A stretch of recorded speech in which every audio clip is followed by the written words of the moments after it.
అందరికీ శుభాశీస్సులు. ముఖ్యంగా 10వ తరగతి పరీక్షలు రాయడానికి సన్నద్ధమవుతున్నటువంటి విద్యార్థులందరికీ కూడా హృదయపూర్వక మంగళాశీస్సులు. పరీక్షకి వెళ్ళేటప్పుడు ప్రశాంతమైనటువంటి మనస్సుతో వెళ్ళండి. చాలామంది చేసేది ఏమిటంటే ఎగ్జామినేషన్ సెంటర్కి పెడుతూ చదవడం, అక్కడికి వెళ్ళేటప్పుడు లోపలికి వెళ్ళేదాకా ఆ పుస్తకాన్ని పట్టుకుని అలాగే చూస్తూనే ఉంటారు.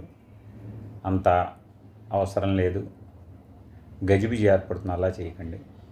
చక్కగా ఇంట్లో చదువుకుని ప్రశాంతంగాను పొద్దున్నే లేచి తయారై తల్లిదండ్రులకి నమస్కారం పెట్టి చక్కగా సెంటర్కి వెళ్ళండి. వెళ్ళేటప్పుడు హాల్ టికెట్టు, పెన్ను, ఓ ఎక్స్ట్రా పెన్ను, పెద్ద స్కేలు, పెన్సిల్ ఇవన్నీ కూడా పట్టుకెళ్ళండి.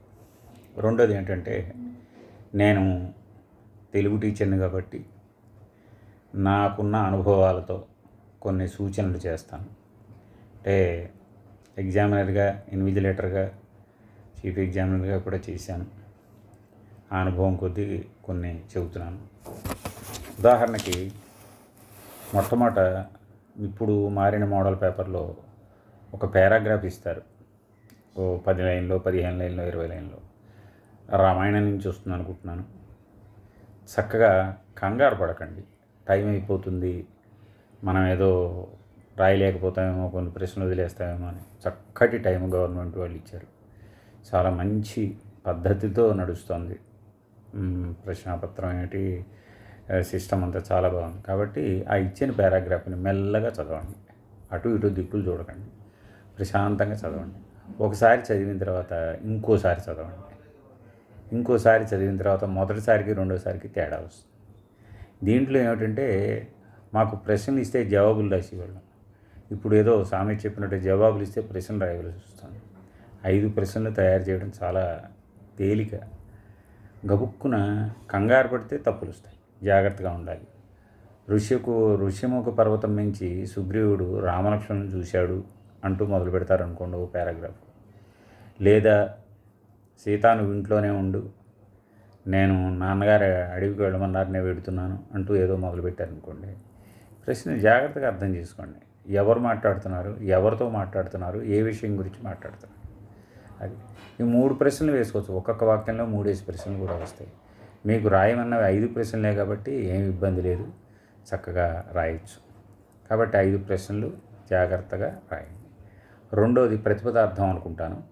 ప్రతిపదార్థం రాసేటప్పుడు కొంచెం ఏంటంటే, ఆ పద్యం ఏ పాఠంలోది, ఆ పాఠం ఏ గ్రంథంలోది, ఆ గ్రంథం ఎవరు రాశారు, ఒక వాక్యంలో రాస్తే అదొక అందంగా ఉంటుంది.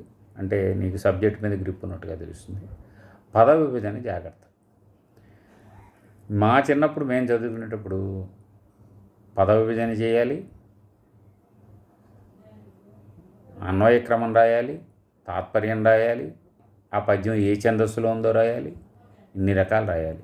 దానికి 20 మార్కులు, 15 మార్కులు ఉండేది. ఇప్పుడు అలా కాకుండా ప్రతిపదార్థం మాత్రం రాయమంటున్నారు. కొంచెం జాగ్రత్తగా రాయండి. నేను వెళ్ళాను బజారుకి అని వచ్చింది అనుకోండి, పద్యంలో అలా ఉంటుంది. నేను బజారుకి వెళ్ళాను. దీన్ని అన్వయక్రమం అంటారు. అలాగే పద్యంలో ఉండే పదాలన్నింటినీ అన్వయం చేసుకుని పద విభజన జాగ్రత్తగా చేసుకోండి. పద విభజన జాగ్రత్తగా ఎడం పక్కన రాసుకుని చక్కగా ఈజీక్వల్టులు పెట్టి దాని అర్థం రాయండి. అర్థం రాసేటప్పుడు బాగా పెద్దగా వస్తుంది అర్థం, దాని కింద రాయండి. అప్పుడు తర్వాత ఎడం పక్క పదం దాని కింద లైన్లోకి వస్తుంది. కంగారు పడకుండా రాయండి.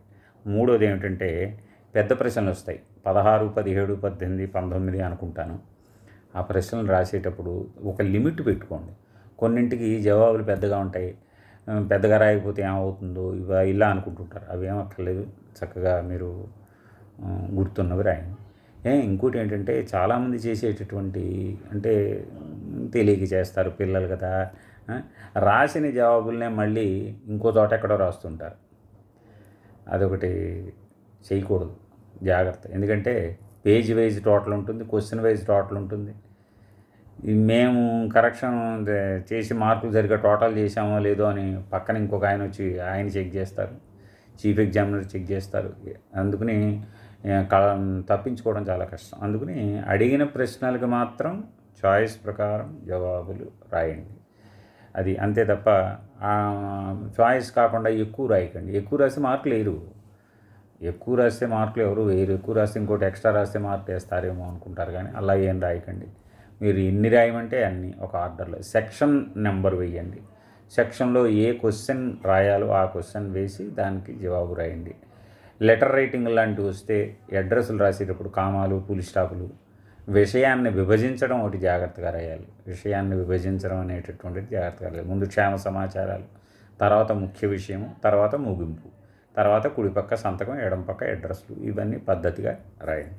అలాగే నాన్ టేల్ మీకు వాల్మీకి రామాయణం అనుకుంటాను, ఏం భయం లేదు, తేలిగ్గా ఉంటుంది, చిన్నప్పటి నుంచి వింటున్నవే, కానీ ఒక్కసారి ఏమిటంటే కొంచెం జాగ్రత్తగా రాయండి. తర్వాత ప్రతిపదార్థం అయిపోయిన తర్వాత ఒక పేరా ఇచ్చి మళ్ళీ ప్రశ్న జవాబులు రాయమని ఒక పేరా ఉన్నట్టుంది, అది కూడా కొంచెం జాగ్రత్తగా రాయండి. ఇంకోటి ఏంటంటే పేపర్ దిద్దేటటువంటి ఉపాధ్యాయుడికి విద్యార్థి కనిపించడు, విద్యార్థి తల్లిదండ్రులు కనిపించరు, విద్యార్థి ఏ గురువు గారి దగ్గర చదువుకున్నాడో కనిపించరు. అక్కడ ప్రజెంటేషన్ ముఖ్యం, అదొక్కటి చాలా జాగ్రత్త. రైటింగ్ చాలా ఇంపార్టెంట్.